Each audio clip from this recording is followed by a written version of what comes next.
केन्द्रापड़ा बाटीर बरपुत्र तथा राजनगर निर्वाचन मंडली में 7 थर विधायक रही जनप्रिय नेता स्वर्गत नलिनीकांत महांती 12तम साधवार्षिक पटा मुंडाई एवं राजनगर धूमधाम पालन हो आज आमर स्वर्गत नलिनीकांत महांती जी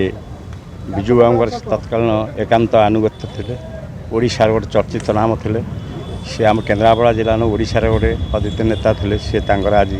7 दिवस ये 7 दिवस उपलक्षे आम पटामुंडई विजु जनता दल तरफ सका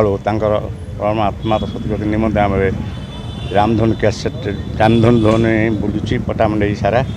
पटामुंडाई बिजु जनता दल पक्षर स्थानीय हरपार्वती मंदिर में दीपदान करने सहित पटामुंडाई उपखंड स्तरीय मेडिकल रोगी मानकु फल बंटन करा सहित विभिन्न स्थान में जलछत्र माध्यम पथचारी मानकु जलदान करा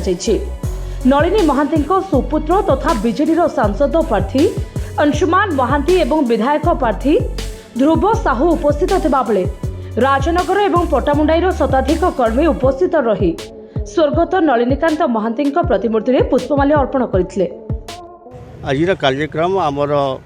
स्वर्गत नेता केन्द्रापड़ा माटी नुहे सारा ओडिशार जन से बरपुत्र कहले अत्युत्तम स्वर्गत नलिनीकांत महांती आज 12तम श्राद्ध दिवस से आम ये विभिन्न जनहितकर कार्य हाथ को नहीं। राजनगर जुबेश नायक रिपोर्ट जे न्यूज।